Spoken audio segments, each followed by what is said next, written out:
समय महाराज मेघ गर्जना करने लग गए और बारिश हो गई।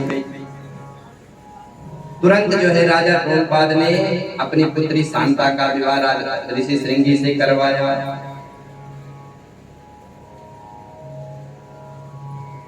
तो कहने का तात्पर्य यह है कि जो नैष्ठिक ब्रह्मचारी थे, जंगल में रहने वाले थे, लेकिन भगवान की प्रेरणा से, उस महामाई की प्रेरणा से ऐसे ऋषि श्रृंगी का भी विवाह हुआ।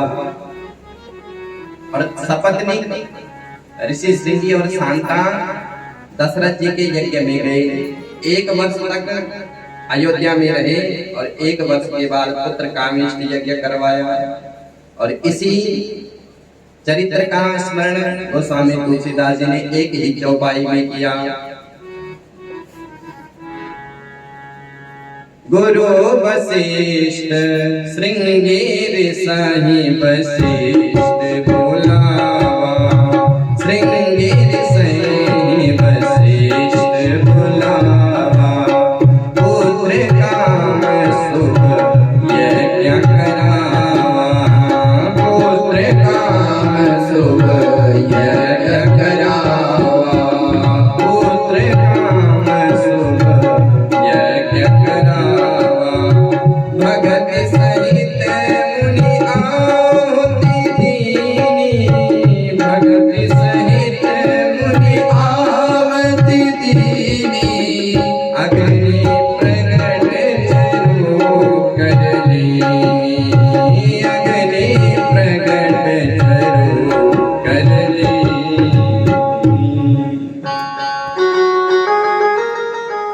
तो ऋषि श्रृंगी का विवाह हुआ। ऐसे ही महाराज एक ऋषि थे सौव्रीन।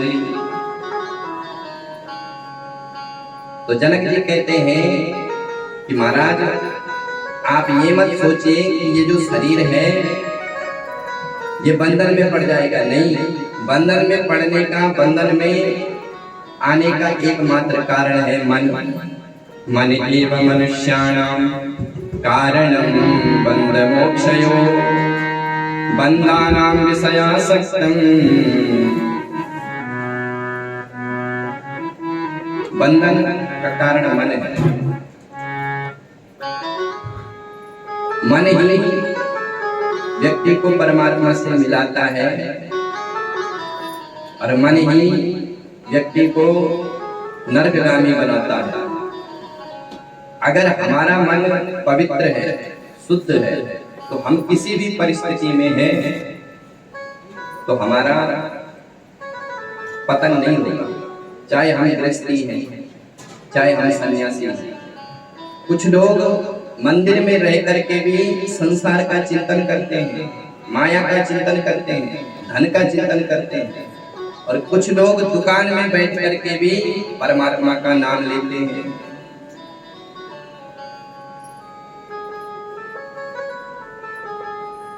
तो ये स्थिति केवल मन की है।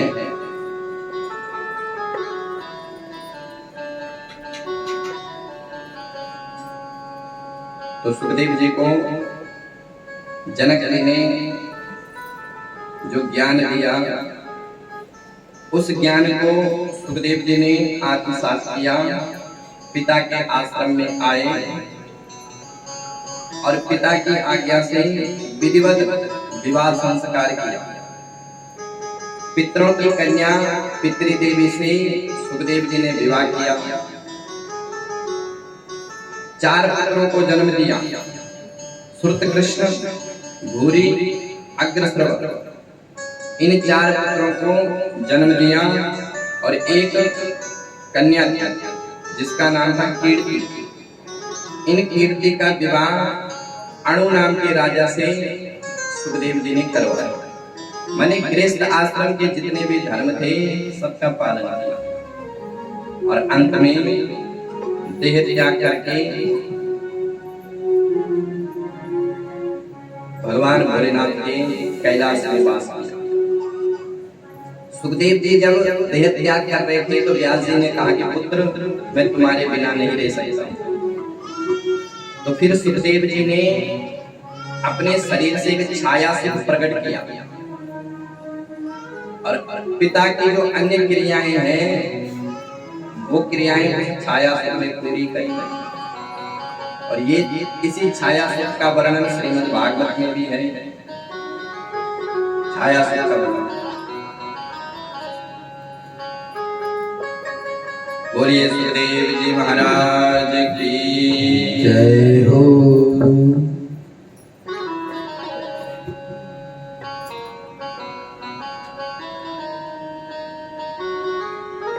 प्रथम स्कंद का विश्राम।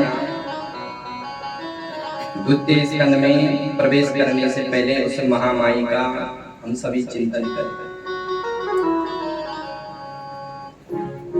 माया के वशीभूत वो होता है जिस पर भगवती की कृपा नहीं होती। देखो माया के भी दो स्वरूप हैं। एक है कृपा करने वाली और एक है बंधन में डालने वाली। माया और भक्ति। एक माया है जो संसार में व्यक्ति को भटकाती है, नचाती है, और एक माया है जो परमात्मा की भक्ति प्राप्त करवाती है। तो व्यक्ति उस महामाई के चरण में शरणों में जाता है तो निर्भीक हो जाता है।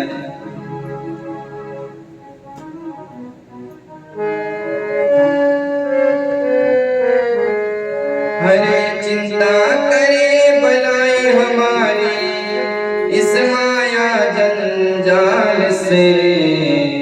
बलिहारी बलिहारी बोलो गिरधारी नंदलाल की। चिंता करे भलाई हमारी, चिंता करे भलाई हमारी इस माया जंजाल से। बलिहारी बलिहारी बोलो गिरधारी नंदलाल की। बलिहारी बलिहारी बोलो गिरधारी नंदलाल की। बलिहारी बलिहारी बोलो गिरधारी नंदलाल की।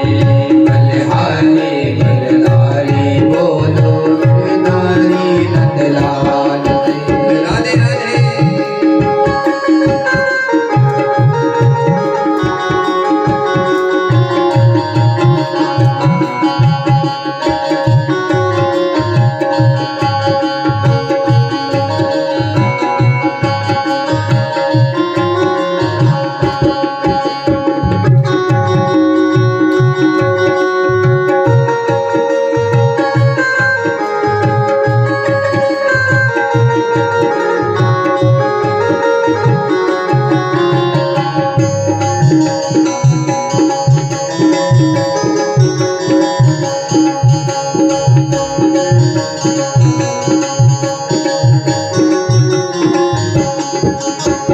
जिस मालिक ने जन्म दिया है अन्न वस्त्र भी देवेगा। जिस मालिक ने जन्म दिया है अन्न वस्त्र भी कर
बलिहार हो। भाग्य बिना कोई भोग न पावे, राजा हो या भिखारी हो। भाग्य बिना कोई भोग न पावे, राजा हो या भिखारी हो। शांत रहो हर हाल में ईर्ष्या, शांत रहो हर हाल में ईर्ष्या, नहीं करो धन माल कहीं। बलिहारी बलिहारी बोलो गिरधारी नंदलाल की। बलिहारी बलिहारी बोलो गिरधारी नंदलाल की। बलिहारी बलिहारी बोलो गिरधारी नंदलाल की। बलिहारी बलिहारी बोलो गिरधारी नंदलाल की। बलिहारी बलिहारी बोलो गिरधारी नंदलाल की। बोलिए राधा और कृष्णचंद्र भगवान की जय हो। मणिमयी विवासिनी मैया की जय हो। तो श्री जनक जी के आचरण से, जनक जी के दिव्य ज्ञान से सुखदेव जी ने विधि विधिवत विवाह किया, 4 पुत्र 1 कन्या को जन्म दिया और जितने भी गृहस्थ की क्रियाएं होती हैं सबका पालन किया। श्री सूत जी महाराज ऋषियों को कथा सुना रहे हैं। सौनक जी ने प्रश्न किया कि महाराज ये व्यास जी कौन थे? व्यास जी का चरित्र थोड़ा विस्तार से बताइए। तो उसी प्रसंग का वर्णन करते हुए, कथा का विस्तार करते हुए श्री सूत जी कहते हैं, राजो परिचरो नाम धार्मिका सत्य संगरा, चेत देशपति श्रीमान बभुवा तुझ पूजका। हे ऋषियों, एक राजा उपरिचर राजा,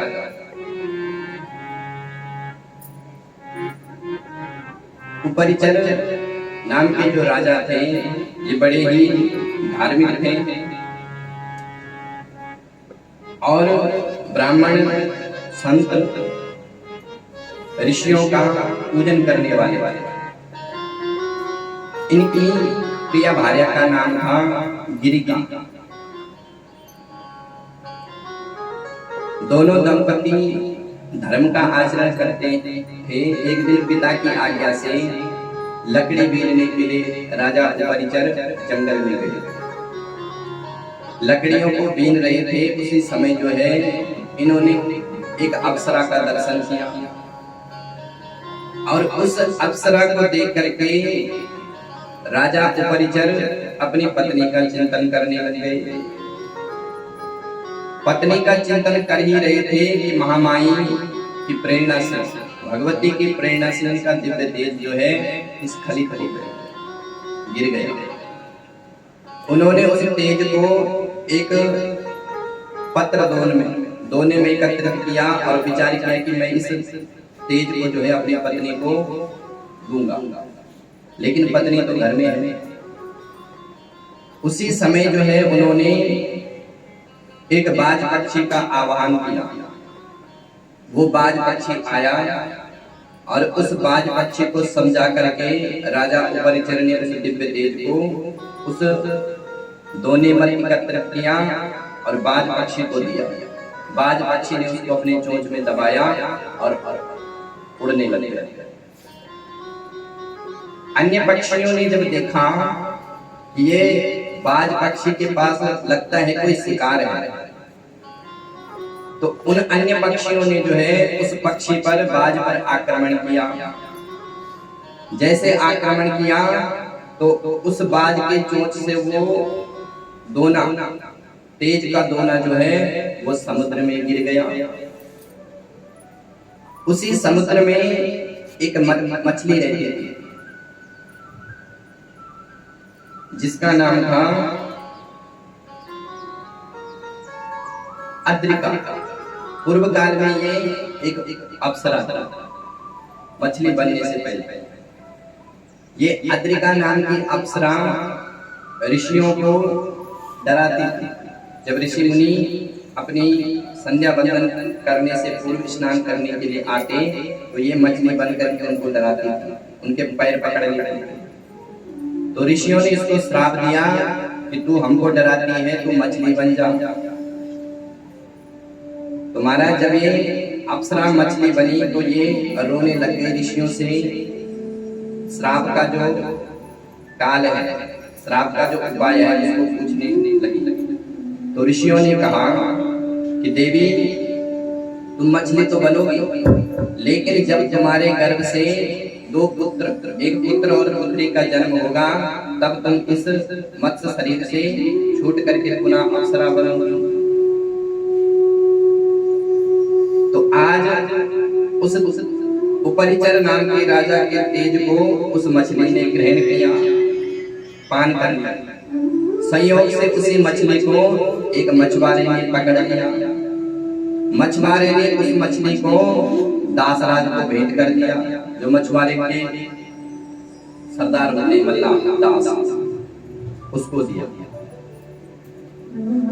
जब दासराज ने उस मछली को काटा तो उसके गर्भ से एक पुत्र और एक पुत्री का प्राकट्य हुआ। पुत्र को तो राजा उपरिचर को दे दिया, जो राजा का अंश था।